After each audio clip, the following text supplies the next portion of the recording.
participants, yeah. And then So are we broadcasting, Mike? We are broadcasting now. Okay, then. Thank you very much indeed. Good evening, everybody, and welcome to a meeting of the Local Development Subcommittee on the 26th of November 2020. Good evening, members, and thank you for your attendance. Just a reminder that when you aren't speaking, if you could mute your microphones. And with that, I will proceed into the meeting. So, do we have any apologies for absence, please? No, we have no apologies for absence. I am aware that Councillor Marion Humphreys is replacing Councillor Ray Jarvis. So welcome, Councillor Humphreys. Members, does anybody have a disclosable pecuniary or non-pecuniary interest?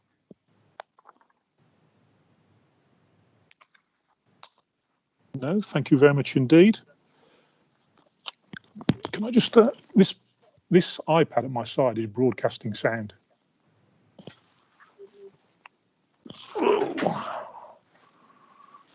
My apologies, everybody. I'm getting a complete echo as I'm speaking to you. Can we move on to the minutes of the meeting of the Local Development Framework Subcommittee held on the 1st of October 2020? Members, they are in your document pack on page 4 of 18. Can we first please take them for accuracy? Page 1.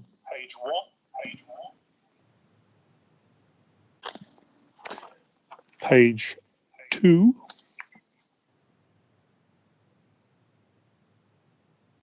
Members, do you agree that they are a true and accurate record? If so, I will sign them. agreed. Agreed. Yeah, agreed. Thank you very much indeed. Agreed. Thank you very much indeed, everybody. Mrs. Barrett, do we have any matters arising as of the last meeting, please? No matters arising, other than just to say the minerals local plan took place. We're now awaiting the inspector's report and the consultation response in terms of the planning white paper was sent off in a timely manner as well. Okay, thank you very much for that. Members, does anybody have any questions before we move on to the first substantive agenda item? No, thank you very much indeed.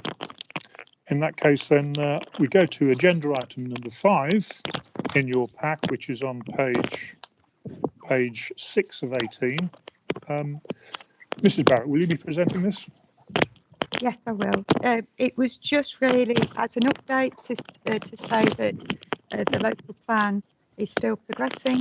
We've got the hearings now booked in for the 15th of December, or the 16th and 17th of December, with a reserve date of the 18th of December.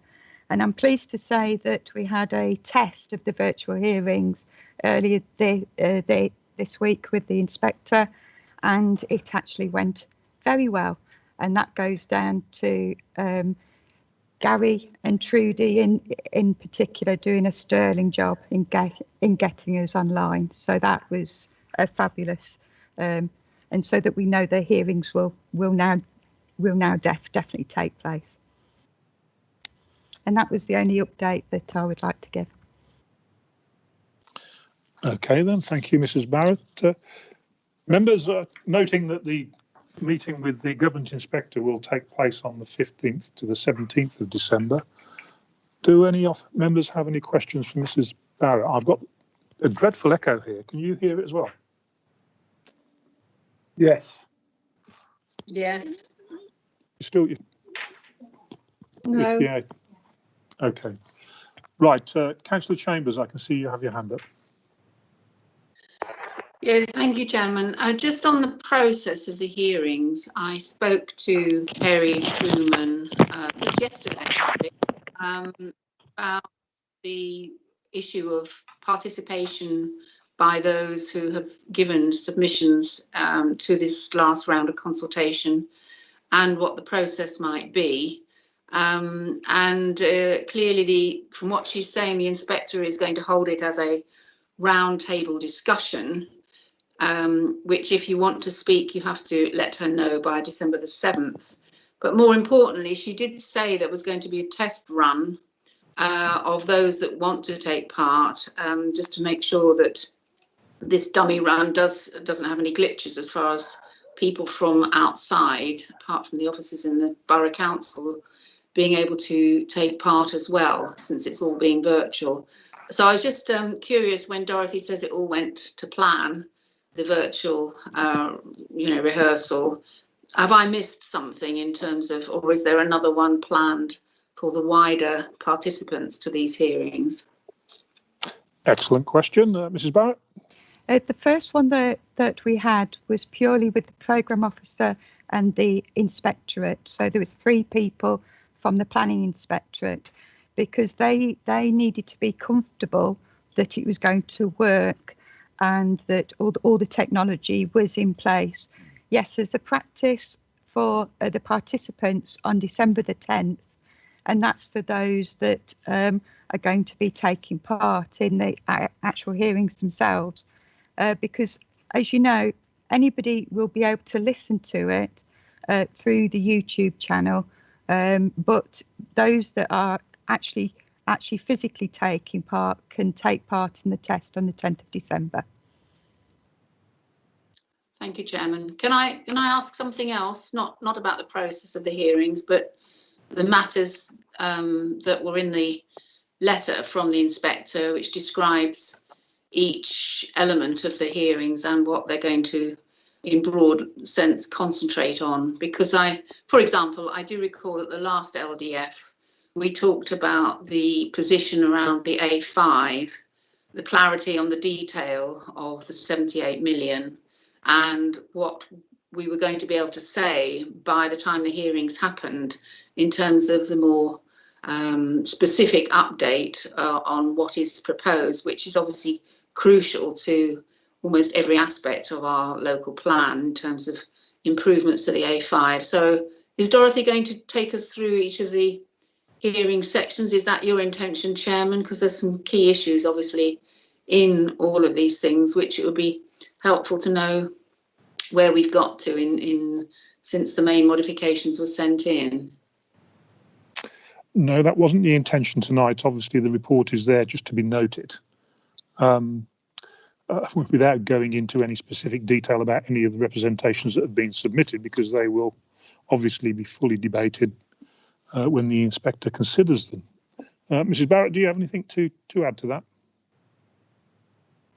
The only thing that I can add is about the A5 itself. I was hoping that I'd be in a position to bring along the statement of common ground, and that it had all been agreed by now. There's just been some toing and froing, and I'm hopeful that within the next week or so that we can get that sorted, and that we can share that with all members, so that you're aware of what's actually been agreed. I'm hopeful that we're able to send that to the inspector by the end of next week, but again, that I'm in the hands of the other parties. I have stressed to them how important it is that we get that information to the inspector as quickly as we possibly can. So all the various parties are all working towards that. Okay, thank you, Ms. Barrett. Just for members' information, if you remember, the statement of common ground is basically the shared commitment between the partner organisations that the A5 improvements will be delivered, and those key partners are the Department of Transport, Homes England, Midlands Connect, Highways England, Warwickshire County Council and North Warwickshire Borough Council. So the statement of common ground is without doubt an important document, but there is no concern at the moment, Mrs. Barrett, that it won't be signed. Can we just confirm that? Yeah, it is just literally just dotting the I's and crossing the T's. That is the only thing now that we're waiting for, but it looks as if all parties are due to sign that paper. And as I say, as soon as I have a version of it that I'm able to circulate up, I will do. So super, thank you much indeed. Councillor Chambers, you have another question?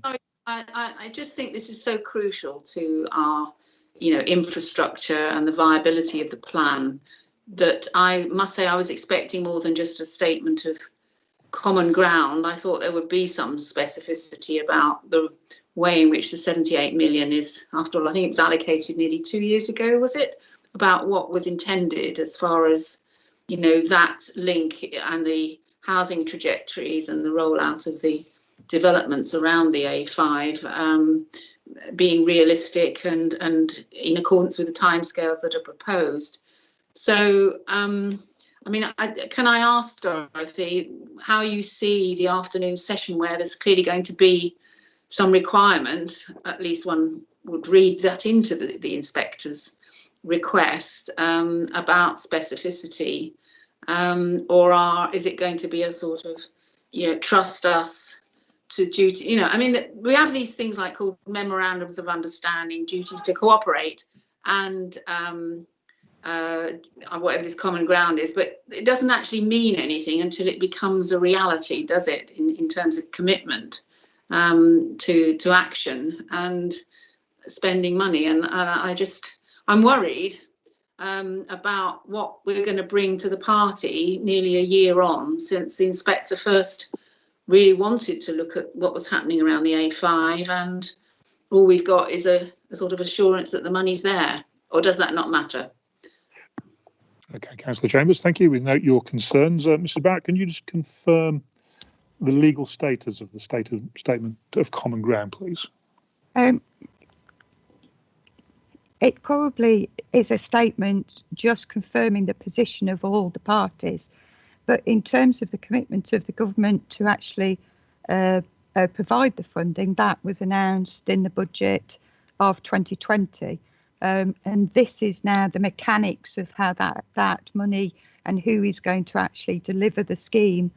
And it'll be after that there will be then the detail of what the scheme actually means in practice. So it is a slow process. I do see that, and I can understand the concerns about the length of time it takes. But each part, it's getting ever closer to actually getting that road improved on the ground. And those the funding is for phases 1 and 2, and I've still got that as an exercise to do from the previous LDF to explain exactly what those the phases are, and that is still in my jobs to do list. Okay, thank you very much indeed, Mrs. Barrett. Members, does anybody else have any other questions before we move on? Clearly, the statement of common ground and the commitment of the funding is fundamentally important to the future of our deliverability of our plan. So totally agree with Councillor Chambers' concerns. Right, members, thank you for that. Can I just take you to the recommendation? And the recommendation is that the content of the report be noted. Members, can I please take you to... I'll move that, Chair. Thank you very much indeed. Do we have a seconder? I'll second that, Chair. Second. Okay. Thank you very much indeed. Members, can I just take you to a vote then? All those in favour? By show of hand, please. Electronic hand, that is. Sorry, everybody. Oh, right, okay. Strictly, we need to do a roll call. Strictly, we need to take a vote on it. So. Oh, no. Beg your pardon, members. Mr. Tobin has advised me that strictly I need to take a vote by roll call. So can I just hand over to Mr. Tobin to conduct the roll call, please? Councillor Chambers. 4. Councillor Clues. 4. Councillor David Humphreys. 4. Councillor Marion Humphreys. 4. Councillor Osborne. 4. Councillor Riley. And 4. Thank you very much indeed, members. That concludes agenda item number 5. Moving to agenda item number 6, which is on page 8 of the document pack and entitled Solihull Local Plan Regulation 19 Draft Submission. Oh, what a mouthful. Mrs. Barrett, over to you. there's very little that I was going to add to this, other than to say that the gist of all of this is that we object to the Solihull local plans housing figure for its contribution to the Greater Birmingham area, and that is the gist of where that the objection is going. Mike Dickman is here to answer any questions in detail on the report itself. And in terms of the recommendation, I would just like to put forward a suggested addition to the recommendation, that it is added to the end of the current recommendation that you have before you. This be delegated to the Forward Planning and Economic Development Manager in consultation with the Chairman and Opposition Spokesperson. So that would be the only addition that I'd like to seek in the report. Thank you, Mrs. Barrett. Members, recognising that we'll debate the additional recommendation, does anybody have any questions about the body of the report? Councillor Chambers, I can see you have your hands raised. Thank you, Chairman. Yes, it was a very helpful and detailed report that Mike's prepared. The main gist of what I got from it was that whereas we were prepared to play the game around the Greater Birmingham housing need, Solihull have absolutely refused. And my question is, what are the knock-on consequences potentially for North Warwickshire in terms of our offer of 10%, when our next door neighbour is clearly just pointing two fingers up at the need and the duty to cooperate that presumably they were also working to? And is the inspector going to pick up this issue in terms of he keeps pushing for us to take even more houses? I get the gist from his various replies. Is this going to be an issue at the hearings, the fact that Solihull have basically welched out of the expectation that they would take some of Birmingham's housing? Thank you very much indeed. Mr. Dittman, are you answering this question, or is it Mrs. Barrett? I'm easy either way, but if possibly I can help Councillor Chambers, I think it's actually going to be the opposite that may happen. In other words, Solihull's situation may be seriously compromised if they don't do something, because we are in advance of Solihull. If our inspector accepts the current figures, and as Councillor Chambers indicated, we are under pressure for potentially more, this will reflect particularly badly on Solihull, and I am aware that other authorities will also be, if they haven't already, objecting on the same grounds. Just for a quick update, the original plan we considered about 2 years ago, it was 2018-19 that members first saw it. Not a great deal has changed. We are looking at 2,000 houses were proposed by Solihull at that time, and that has, following their assessment and their consideration of the needs, had increased to only 2,100. So you can see there's not much of a particular growth. In the meantime, just be aware that Birmingham has delivered additional housings that they weren't expected as part of their development. Now, that doesn't impact on us in terms of what we've agreed to accommodate, the 10% from Birmingham, but I can see Solihull will try to argue that, oh, look, North Warwickshire has accommodated this and Birmingham has delivered more, so there's no need for us to deliver any more. There is an issue with that in that there is still a significant longer term need. So post, I think it's 2030, 2031, they still need to reflect that significant increase.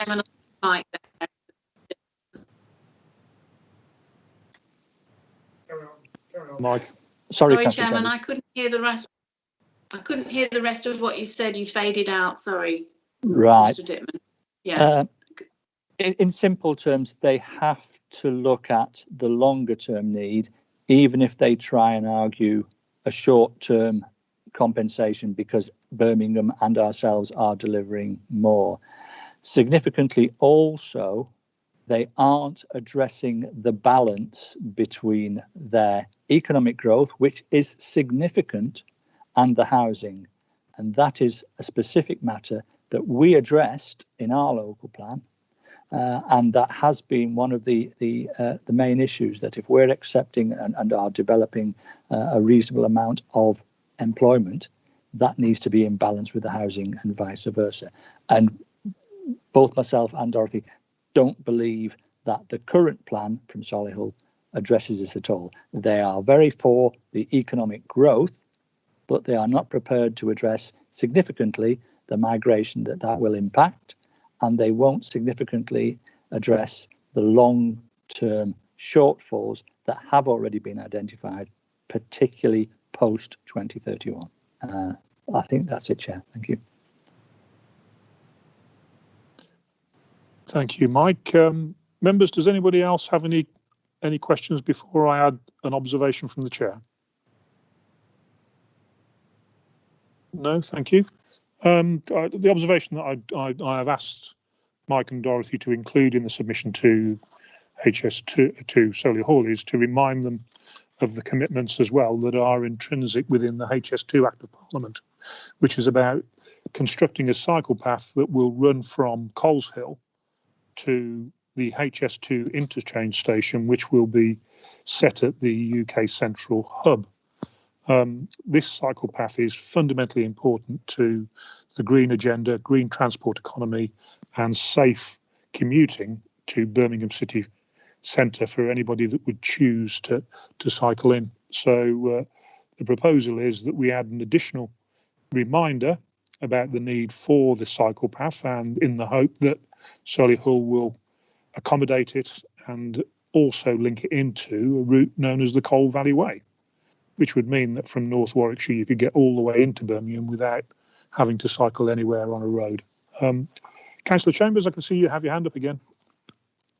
Yeah, I just wanted to endorse what you say very, very much, Councillor Riley, and that whole section about cycleways, footpaths, and the interconnectedness of our two boroughs, and the kind of commitment that the county council gave to try and enable some of those connections to be made. I'm hoping that the county council will also be able to have some input to the comments in relation to that area, because it seems that, you know, local transport plans for North Warwickshire and for Solihull, the buses, the cycle routes, and all of that sustainable element of public transport, as well as by foot and by bike, is absolutely what we need to see coming through this local plan, and it certainly isn't strong enough at the moment.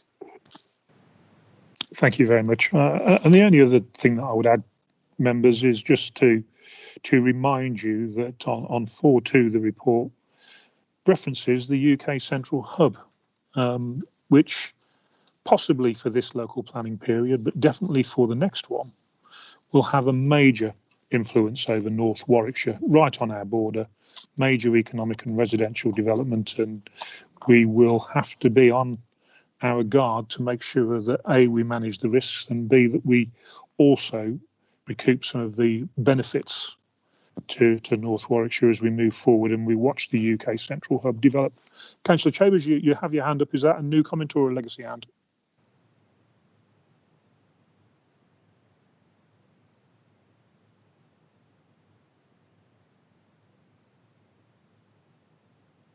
Nope.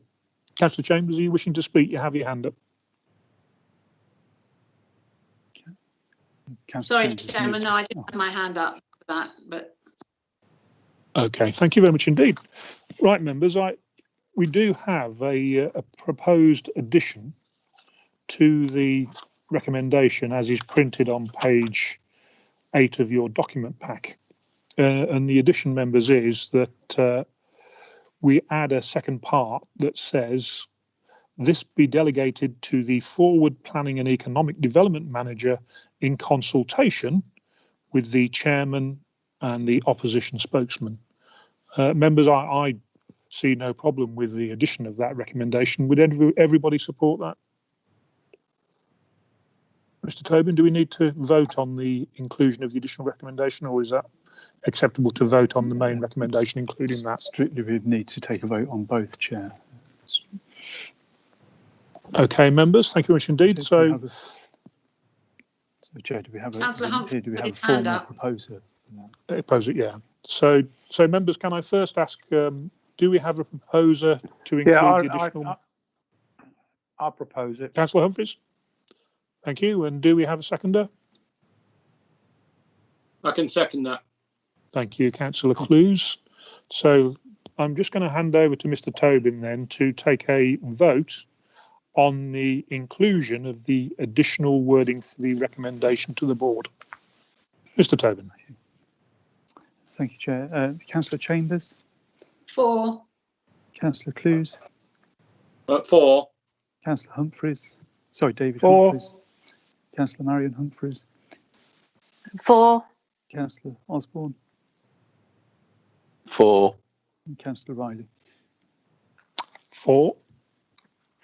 Thank you, members. That is therefore unanimous. So can we just tidy up agenda item number 6 then and go to the recommendation as printed on page 8 of the pack with the addition that I have read out.